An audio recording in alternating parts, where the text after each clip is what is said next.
రాజ్వీర్ నాసిక్ నుండి ముంబై ఫ్యామిలీ టూర్కి వెళ్తాడు. తను కార్ డ్రైవ్ చేస్తూ ఉంటాడు. తన చెల్లెలు రియా తన పక్కన కూర్చుని ఉంటుంది. వాళ్ల మమ్మీ డాడీ బ్యాక్ సీట్లో ఉంటారు. రాజ్వీర్, మనం ముంబైకి ఎప్పుడో చేరుకున్నాం. అసలు మనం ఎక్కడుండబోతున్నామో ఇప్పుడైనా చెప్తావా? అవునన్నయ్య, ఎలాగో నాకు చాలా ఆకలిగా ఉంది. అరే అరే, నేను ముందే చెప్పేస్తే అది సర్ప్రైజ్ ఎలా అవుతుంది? కాసేపు డ్రైవ్ చేసిన తరువాత వాళ్ల కార్ ఒక పెద్ద హోటల్ ముందుకు వెళ్లి ఆగుతుంది. ఓ మై గాడ్, ఇది చాలా పెద్ద హోటల్. Hotel Taj palace. ఇదే నా సర్ప్రైజ్. అన్నయ్య, you are too sweet. I love you. వాళ్ళు నలుగురు హోటల్ దగ్గరికి చేరుకుంటారు. రిసెప్షన్ లో ఒక అమ్మాయి ఉంటుంది. మేనేజర్ కూడా అక్కడే ఉంటాడు. Welcome to hotel Taj palace. How may I help you?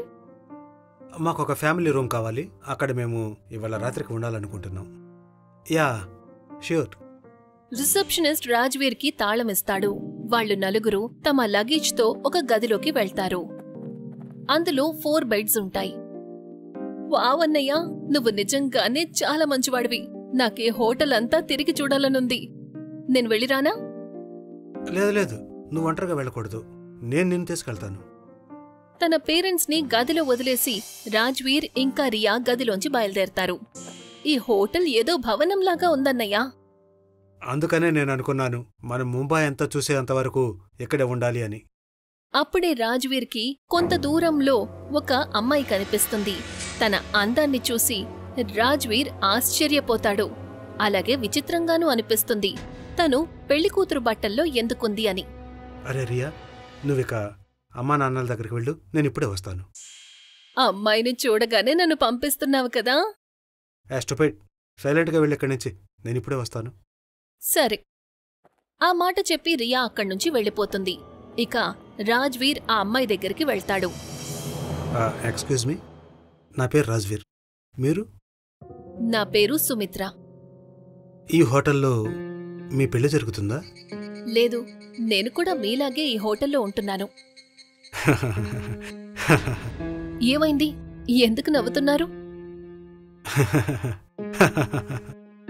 I'm sorry, but మీరిలా పెళ్లికూతురులాగా ఇక్కడుంటున్నారా? ఇది చాలా విచిత్రంగా ఉంది. ఏం పర్వాలేదు. ఒకవేళ నేను షార్ట్ డ్రెస్ లో ఉంటే బహుశా మీకు విచిత్రంగా అనిపించదేమో కదా? అనిపించదు. అయినా మీరిక్కడ ఒంటరిగా ఉన్నారా, లేక మీతో పాటు ఇంకెవరైనా ఉన్నారా? నాతో పాటు నా పేరెంట్స్ ఉన్నారు. మీరు వాళ్ళని కలుస్తారా? తను చాలా ఫాస్ట్గా ఉందే. సరే, పర్వాలేదు, చూద్దాం. తప్పకుండా. మీరంటున్నారు కదా, తప్పకుండా కలుస్తాను. నాతో పాటు రండి. ఆ అమ్మాయి రాజ్వీర్ని ఒక గదిలోకి తీసుకువెళ్తుంది. ఈ రూమ్ అయితే మా రూమ్ కంటే చాలా పెద్దదిగా ఉంది. బట్ మీ ఫ్యామిలీ ఎక్కడ? ఒక పెళ్లి కూతురికి ఫ్యామిలీ కాదు, పెళ్లికొడుకు అవసరం ఉంటుంది. ఆ మాట చెప్తూ తను రాజ్వీర్ గుండెల మీద చేయి పెడుతుంది. తనని మంచం మీదకు తోస్తుంది. తను నెమ్మదిగా తన మొహానికి దగ్గరగా తీసుకువెళ్తుంది. తన చిరునవ్వుతో రాజ్వీర్ కూడా కాస్త దారి తప్పుతాడు. అప్పుడే రాజ్వీర్ దృష్టి పక్కనే ఉన్న డ్రెస్సింగ్ టేబుల్ మిర్రర్ మీద పడుతుంది. తను చూసేసరికి అద్దంలో పెళ్లికూతురసలు కనిపించటం లేదు. అప్పుడే ఆ పెళ్లికూతురు మొహం భయంకరంగా మారుతుంది. రాజ్వీర్ తనని తోసేస్తాడు. వెంటనే పారిపోతాడు. కాని తను ఆ గది తలుపులో నుంచి బయటికొచ్చిన తరువాత కూడా ఆ గదిలోకే చేరుకుంటాడు. రాజ్వీర్, నాలాంటి అందమైన పెళ్లి కూతుర్ని ఎవరైనా ఇలా వదిలేసి వెళ్తారా? రా, నా దగ్గరికి రా. రాజ్వీర్ మళ్లీ తలుపులో నుంచి బయటికి పరిగెడతాడు. 2-3 సార్లు అదే విధంగా చేసి తను కారిడోర్లోకి వస్తాడు. తను కారిడోర్లో ఉండటం చూసి కాస్త ఊపిరి తీసుకుంటాడు. ఆ సమయంలోనే ఒక రూమ్ సర్వీస్ బాయ్ అట్నుంచి వెళ్తూ ఉంటాడు. అరే సార్, మీరు ఎందుకింత భయంగా ఉన్నారు? ఈ గదిలో ఒక దెయ్యం ఉంది. తను నన్ను చంపాలని చూస్తుంది. ఏంటి? గత 6 నెలలుగా ఇక్కడ పనిచేస్తున్నాను సార్. ఇక్కడ దెయ్యం గేయం ఏమీ లేదు. అప్పుడే ఆ పెళ్లి కూతురు ఎంతో వేగంగా అక్కడికి వస్తుంది. తను ఆ సర్వీస్ బాయ్ పీక పట్టుకుంటుంది. ఏవన్నావ్? ఇక్కడ ఎవరూ లేరా? ఆ, ఆ, ఆ, ఆ. ఆ సర్వీస్ బాయ్ కళ్ళు అలాగే ఉండిపోతాయి. రాజ్వీర్ అక్కడ్నుంచి వేగంగా పరిగెడతాడు. తను వెనక్కి తిరిగి చూడాలని అనుకోలేదు. అప్పుడే వెనక నుంచి ఏదో గొంతు గట్టిగా వినిపిస్తుంది. ఆ తర్వాత తన ముందుకొచ్చేదో పడుతుంది. రాజ్వీర్ కిందకు చూసి భయపడిపోతాడు. అది ఆ సర్వీస్ బాయ్ తెగిపోయిన తల. రాజ్వీర్ పరిగెత్తుకుంటూ తన గదిలోకి వెళ్తాడు. తను లోపల్నుంచి తలుపు మూసేస్తాడు. గట్టిగా ఊపిరి తీసుకుంటూ ఉంటాడు. బాబూ రాజ్వీర్, ఏమైంది నీకు? అమ్మా, నాన్న, త్వరగా ఇక్కడి నుంచి బయలుదేరండి. ఈ హోటల్ హాంటెడ్. నేనిప్పుడే ఇక్కడ ఒక దెయ్యాన్ని చూశాను. అది ఇక్కడున్న సర్వీస్ బాయ్ని కూడా చంపేసింది. రామ రామ రామ రామ, పదండి త్వరగా ఇక్కడి నుంచి వెళ్ళిపోదాం. వాళ్లు నలుగురు తమ లగేజ్నక్కడే వదిలేసి ఎలాగోలా అక్కడ్నుంచి బయలుదేరతారు. వాళ్లు రిసెప్షన్ దగ్గర ఆగడం కూడా కరెక్ట్ కాదనుకుంటారు. మెయిన్ డోర్ దగ్గరికి వెళ్లేసరికి అది మూసేసుంటుంది. ఈ ఈ తలుపు ఎందుకు మూసింది? సార్, మీరిప్పుడే వచ్చారు. ఇంకా మీరు చెక్అవుట్ కూడా చేయనేలేదు. మరి మీరు అలా ఎక్కడికి వెళ్ళిపోతున్నారు? ఈ హోటల్లో ఒక దెయ్యం ఉంది. మేమిక్కడుండి మా ప్రాణాలను పోగొట్టుకోవాలనుకోవడం లేదు. అరే, మీరు అసలు ఏం మాట్లాడుతున్నారు సార్? అంతలో ఉన్నట్టుండి హోటల్ లైట్స్ అన్నీ ఫ్లిక్కర్ అవుతాయి. ఆ పెళ్లి కూతురు దెయ్యం వాళ్ల ఎదురుగా వచ్చి నిల్చుంటుంది. తనను చూసి మేనేజర్ ఇంకా రిసెప్షనిస్ట్ ఇద్దరికీ మతిపోతుంది. ఏంటి మేనేజర్, నన్ను చూస్తుంటే నీకెలా అనిపిస్తోంది? ఇక వాళ్ళిద్దరూ కూడా గట్టిగా అరుస్తూ తలుపు దగ్గరికి పరిగెడతారు. ఈసారి తాళం పెట్టిన తర్వాత కూడా లాక్ ఓపెన్ అవ్వదు. వాళ్ళు ఆ తలుపుని ఎలాగైనా తెరవడానికి ప్రయత్నిస్తారు. ఇవాళ ఈ తలుపు మీరిద్దరూ చనిపోయిన తర్వాతే తెరుచుకుంటుంది. లేదు. వాళ్ళిద్దరూ మళ్లీ కారిడోర్లోకి పరిగెడతారు. ఆ పెళ్లి కూతురు దెయ్యం కూడా వాళ్ల వెనక పరిగెడుతుంది.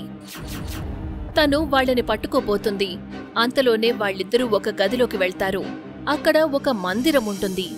పెళ్లి కూతురు దెయ్యం ఆ గదిలోకి వెళ్లలేకపోతుంది. బయటికి రండిద్దరూ.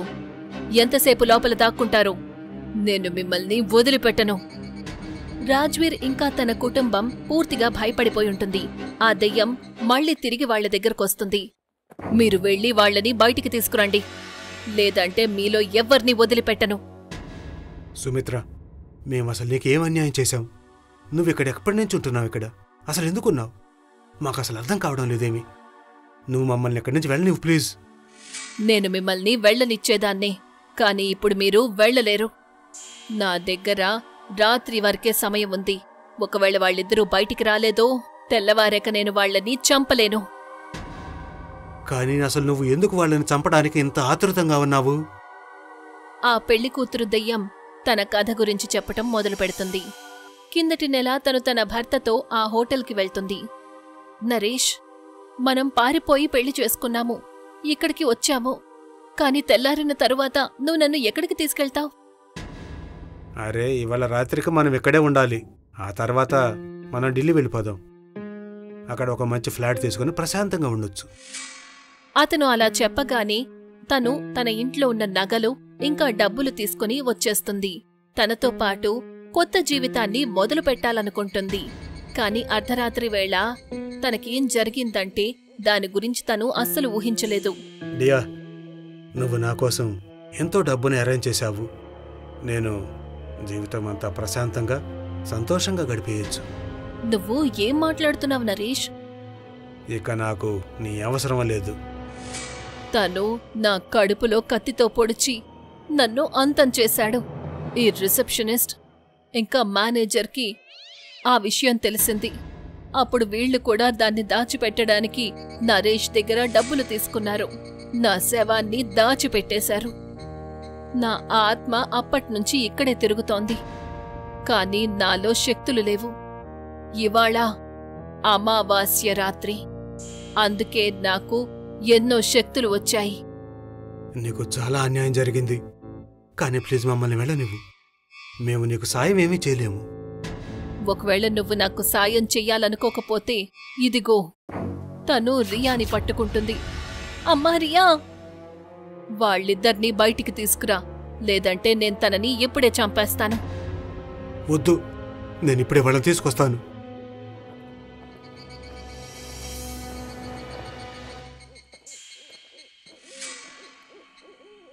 మీరు త్వరగా ఎక్కడి నుంచి పదండి. ఆమె ప్రస్తుతం ఇక్కడ లేదు. నువ్వేం మాట్లాడుతున్నావు? తను ఎక్కడికి వెళ్ళదు. తను ఇక్కడి నుంచి వెళ్ళకపోతే ఈ పాటిగా నేను ప్రాణాలతో ఉండేవాడినా? ఆ మాట విని మేనేజర్ ఇంకా రిసెప్షనిస్ట్ ఇద్దరూ ఆ రూంలోంచి రాజ్వీర్తో బయటికి వస్తారు. ఎప్పుడైతే వాళ్లు హాల్లోకి చేరుకుంటారో అప్పుడు పెళ్లి కూతురు దెయ్యం వాళ్ల ముందుకొస్తుంది. ఏంటిది? మీరందరూ మమ్మల్ని మోసం చేశారు.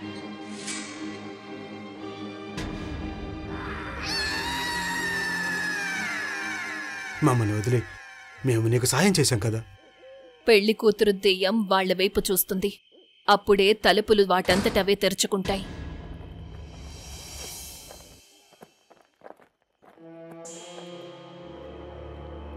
ఆ తర్వాత వాళ్ల కార్ బోనెట్ మీద తలలేని మేనేజర్ శవం పడుతుంది. ఆ శవాన్ని అంత దగ్గరగా చూసి రియా చాలా భయపడుతుంది. వాళ్లందరూ కూడా భయంతో వణికిపోతూ ఉంటారు. వెళ్లే దారిలో ఎన్ని హోటల్స్ వచ్చినా ఇక వాళ్లకి ఎక్కడా ఆగటానికి ధైర్యం సరిపోలేదు. వాళ్ల ఇంటికి వెళ్లి అందరూ ప్రశాంతంగా ఊపిరి తీసుకుంటారు. అందరూ సురక్షితంగా ఇంట్లో ఉండటం చూసి ఊపిరి తీసుకుంటారు. కాని ఆ రాత్రిని వాళ్లు ఎప్పటికీ మర్చిపోలేరు.